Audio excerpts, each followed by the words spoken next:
Hey everyone, welcome to this explainer. So today we're getting into something absolutely fascinating, the cognitive architecture of creative chaos. I know, it sounds a little profound, maybe a bit mysterious, right? Okay, let's dive into this. I want you to take a quick, totally honest look around your workspace right now. Go ahead, look around. Is it impeccably neat, like 90-degree angles, completely spotless surface? Or is there maybe a bit of a disaster zone happening?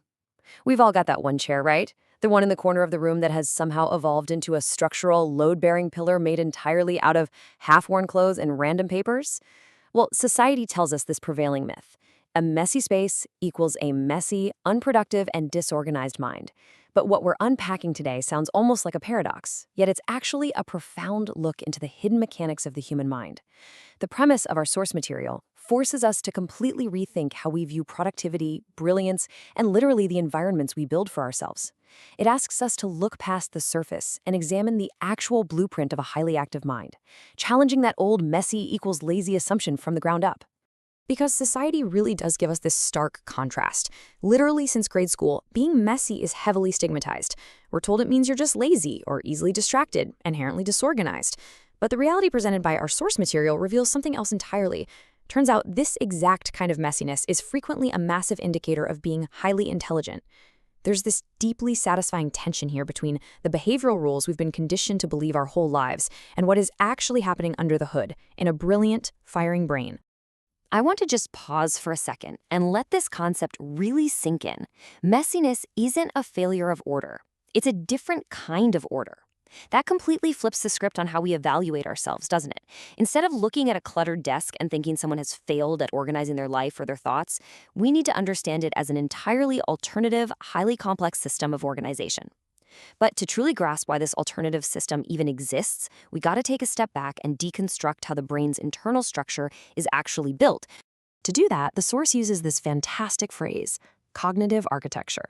Basically, that's the structural design and the functional organization of a mind. Think about a massive skyscraper for a second.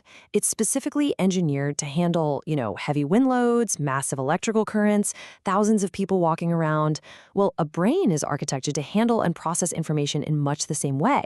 And the totally fascinating thing about highly intelligent minds is that they actually possess a very specific, totally unique architectural blueprint.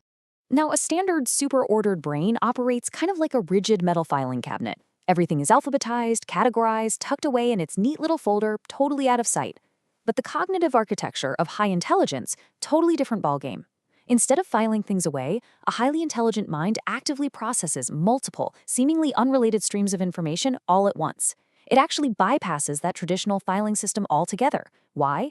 Because putting things away means hiding them from immediate, rapid-fire access. It prioritizes making deep, complex, invisible connections over, superficial surface-level neatness.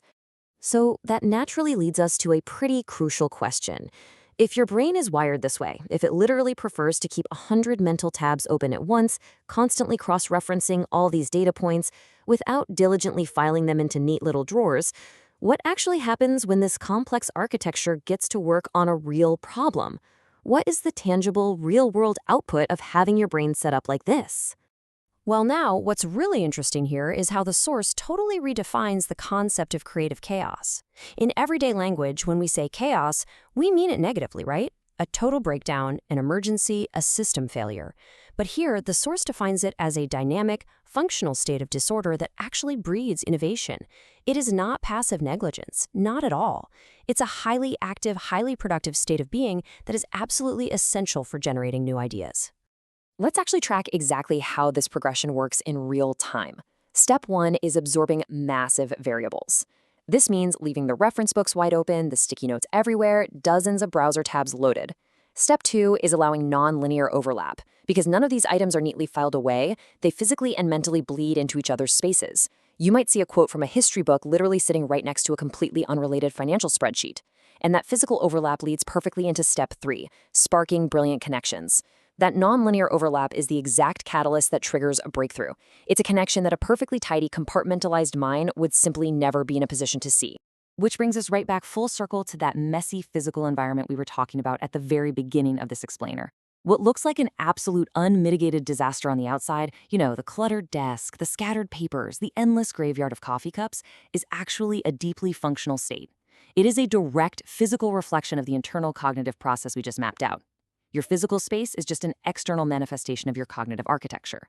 The mess isn't a distraction. The mess is quite literally the workbench of a brilliant mind. And this is exactly why the source material hits us with this powerful, direct conclusion. Why highly intelligent people are often messy. We've completely cemented the underlying link here. Highly intelligent people are often messy, not because they lack discipline, and definitely not because they're lazy, but because their specific cognitive architecture absolutely demands a chaotic environment to do its absolute best work. Their genius relies on the freedom of having no traditional boundaries boxing in their data points. Let's compare these two operational states head-to-head for a second. Traditional order is inherently restrictive. Its main job is to limit variables so things look clean and predictable. But creative chaos? That fundamentally expands variables. Highly intelligent individuals naturally, almost instinctively, default to the expansive side of this comparison because their brains are just hungry. They demand a massive amount of stimuli, data, and variables right at their immediate fingertips to function at peak capacity. Trying to tie everything up with a neat little bow and put it out of sight would effectively starve their creative engine. So, the crucial point is this. If you constantly find yourself surrounded by a whirlwind of materials, projects, and open loops, you've got to start beating yourself up over it.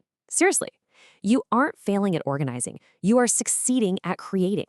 The very next time someone makes a passive-aggressive comment about the state of your desk or your workspace, you can confidently just let them know it's simply a reflection of your advanced cognitive architecture happily operating in a dynamic state of creative chaos. Which leaves us with one final and honestly very exciting question to consider as we wrap up our analysis today. If creative chaos is truly the architecture of genius, what brilliant idea is hiding in your mess right now? Take a fresh look at that scattered desk of yours. Look at the overlaps. Look at the seemingly unrelated variables just sitting next to each other. The masterpiece is probably already in the making. Thanks so much for joining me on this explainer, and I will catch you next time.